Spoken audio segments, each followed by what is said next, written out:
Welcome back to the Bible Reading Project. It is Wednesday with my best friend, Yup. And Yup and I are hanging out talking about Matthew chapter 9 all week, especially God giving us the opportunity to see life as a harvest versus life as a problem. Who are you chatting with over there, Yup? Oh, I feel like you're not even paying attention to me. I'm not. I was looking for a song. Okay, well, I'm going to start over. Welcome back to the Bible Reading Project. It is Wednesday. I'm with my best friend, Hef. And he and I are talking about Matthew chapter 9 today, man. It has been so... Who are you talking to? Still talking to somebody else? Just Rhiannon. Okay, I'll just wait. You go ahead and finish. I'll be quiet. I'm sorry.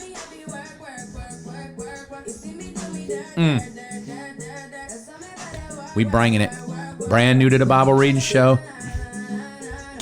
Sorry. No, dude, exactly what we're talking about. That I love that. So share with all of our people who have no clue what we just did. What was the song you just picked? It's called Work. Work. Yeah. By Rihanna featuring Drake. Rihanna featuring Drake. That's how I knew it was real. The moment you said featuring Drake, I knew it was real. So good moves you had right there. Thanks. I never knew you really had the hipster moves, but I was blessed. So that's what we're talking about. That's why you were digging it out. We're talking about work. So again, let's jump in. Verse 36, 38 verses total. And if you want to read it ahead of us, you just read about all the cool things Jesus did. He healed people. He raised people from the dead. He cast out demons. He ticked some people off. He healed some blind people. Yeah. And then he comes to the very end, and this is what it says. When he saw the crowds, he had compassion on them because they were confused and helpless, like sheep without a shepherd. And he said to his disciples, the harvest is great. And then I want to talk about this phrase, the workers are few. So pray the Lord who's in charge of the harvest and ask him to send more workers. That just kind of throws the whole thing of prayer to a loop. Yeah. Because he already tells us that there's going to be a shortage, right? Right. And the shortage is a prayer that I have to pray that God will... Obviously, my prayers are bent more toward the harvest than myself. Like he says, are you going to pray? Why don't you pray that I'll send more people out there? Yeah. So talk to me about what it means to work for the harvest. I mean, we've talked the last 2 days, we've just been talking about seeing the problems rather than a problem as an opportunity for harvest, right? Every opportunity is a soul saved. Every opportunity is a connection with God. But the weird thing about it is he says in verse 38, he says, really, the Lord's in charge of the harvest. Right. I just need you to be willing to work. Yeah. So when I say work for the harvest, what does that mean to you as a Christian? What does it mean to you to work for the harvest? I think it means that I have to have the characteristics of a worker, of a farmer, of this harvest of people. And so I think the first thing is humility.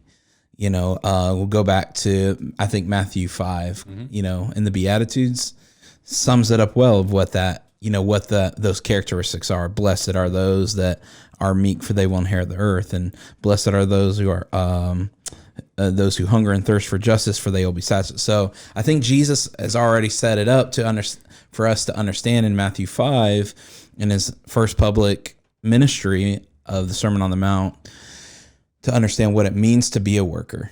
You know, all of those things in the Beatitudes.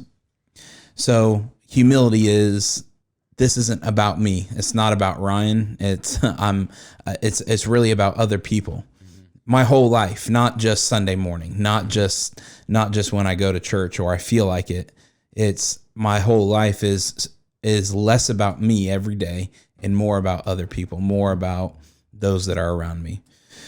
And so I think that's the first thing. The second thing is faith. Just believing that God is going to work it out. The confusion and the helplessness of other people. Having faith that God is going to bring clarity and bring the help to them. Whether it's through me, because I'm ready, or it's some other supernatural way that God will help them. God will, because I can't take the veils off their eyes. I can't help. I'm helpless myself.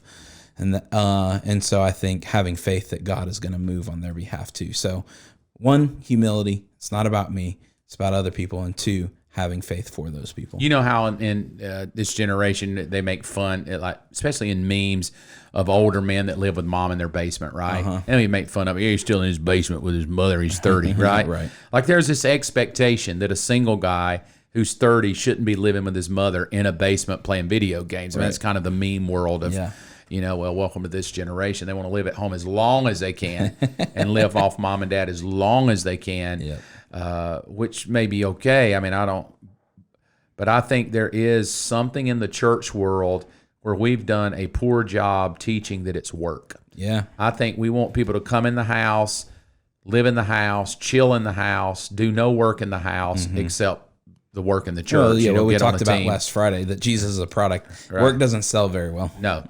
But Jesus is like, dude, you want to know what I'm short on? It's not money, it's workers. It's not buildings, it's workers.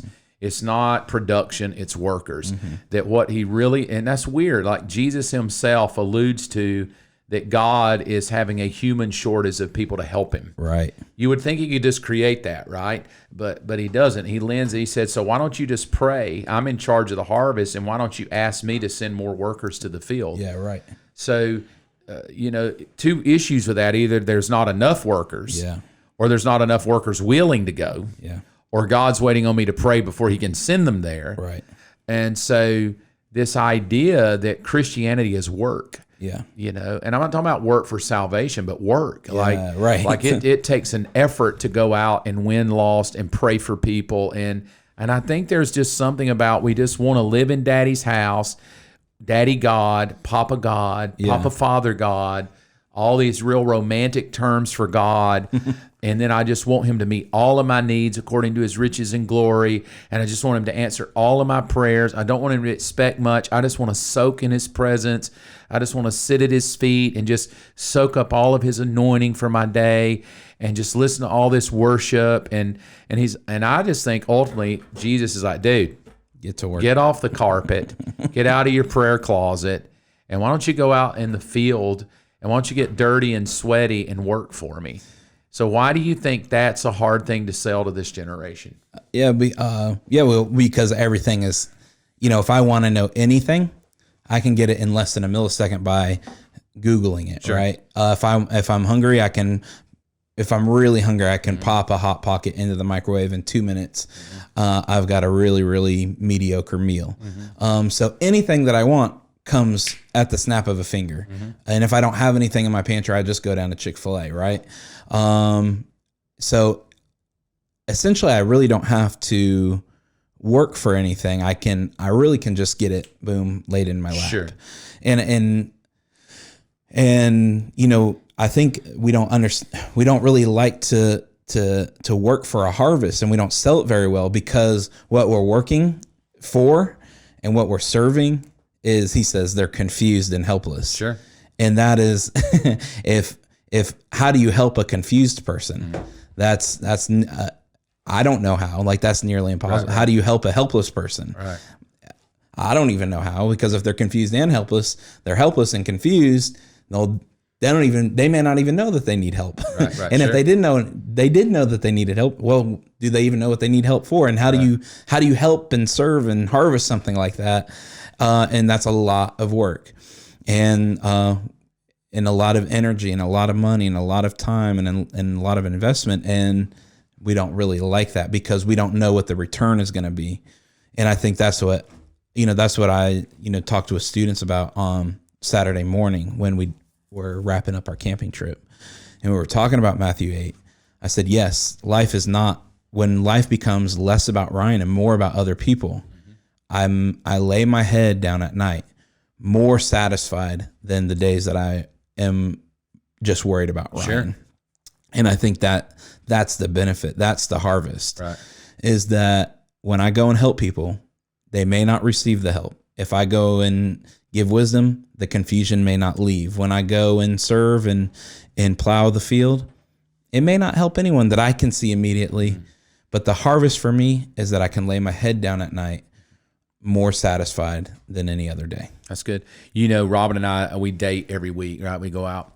Well, in that, going around, eating at different restaurants, I've noticed this, and you may have noticed it too, that there is a shortage of workers, right? Yeah. Like, they'll even say, hey, we're hiring. And you're like, dude, why can't, and here's the comment, we just can't get people to work. Right. And I'm like, well, how could you not get people to work? Yeah. Like, there's plenty of work out there. And this is what two of the managers of the restaurants have told me.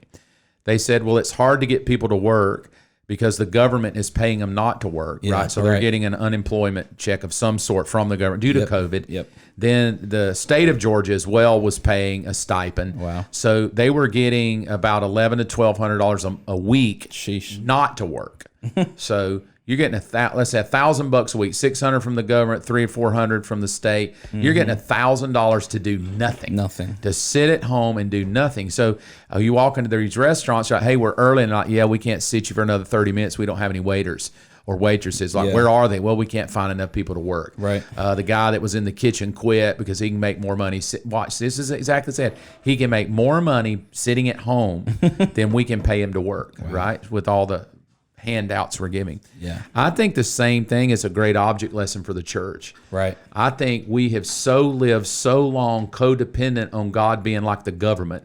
Give me handouts, provide for my needs, meet my needs, give me a car, give me a house, give me a job, all the things that we want out of God. Like he's a welfare state. Right. But I don't want to work for him. Right. I just want the welfare state God. Right. The God that gives me everything as his kid, Yeah. so that I don't really have to do anything back for him. Right. And I think somewhere we just went wrong. I mean, I can't answer for everybody. Things I see and watch that I just think somewhere God has become more of the welfare state God of just fix all my problems, meet all my needs, and let me sit at home and try to give testimony. And he's like, dude, this is the words of Jesus now. Why don't you pray Right. that workers, I would have workers. Yeah. So even, here's the weird thing, our community around here in Douglasville is even in Atlanta, we're having a shortage of workers, right? And how frustrating that is. It's so frustrating. Got to wait. What I used to could get a meal in less than 30 minutes is now taking an hour and 20 because there's not enough waitresses or waiters or cooks or, and the managers are frustrated. Like, I just can't keep help. I can't, And so I hear all that and I think, I wonder how Jesus is up there like, dude, man, I got so much I want to do. Yeah. But I can't because nobody wants to work for me anymore. Right. Nobody wants to do anything for me. It's you all want me to do everything for you, right? Versus you do something for me. And I think there's a telling tale the way this chapter ends. It starts very romantic, but it ends very telling. Yeah. Okay, so wow, you love following me around. You love seeing all this stuff I do. You love watching me heal people, and you love all that. You're kind of getting your jollies watching me work my magic, so to speak, and my fame is spreading. But then he just kind of drops this bomb. Yeah. And the bomb is, well, I appreciate you've been watching all this harvest. Yeah. That we've been going through this chapter, harvesting people, blind people and sick people. We're harvesting them, right? Demon-possessed people, we're harvesting them. Babies, kids that are dead, we're harvesting all that. But I'm glad I guess it's kind of the way I take it. I'm glad you appreciate that. Yeah, right. But I need some workers. Right. I need somebody to help me. Yeah. And I think my opinion is we have a shortage today. We have a shortage of true Christian workers who will work for the harvest. Yeah. And maybe I want to talk tomorrow about what we practically do to start working for it. Thank you for hanging out with us. We will see you Thursday tomorrow.